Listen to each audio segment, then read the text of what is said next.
কারণ আমার স্কুলে যাওয়া দরকার, আমার প্রাইভেটে যাওয়া দরকার। ওকে, ওই দরকার কথার ক্ষেত্রে আমরা কি বসাবো? Need to. নিড টু মানে কি? দরকার। নিড টু মানে হচ্ছে দরকার। আমার ইংরেজি শেখা দরকার, তাহলে কি হবে? I need to learn English. ওকে, আমার ইংরেজি শেখা দরকার। আমার স্কুলে যাওয়া দরকার, তাহলে কি হবে?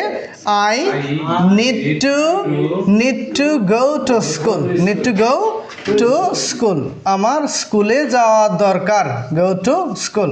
আমার প্রাইভেটে যাওয়া দরকার, I need to go to private.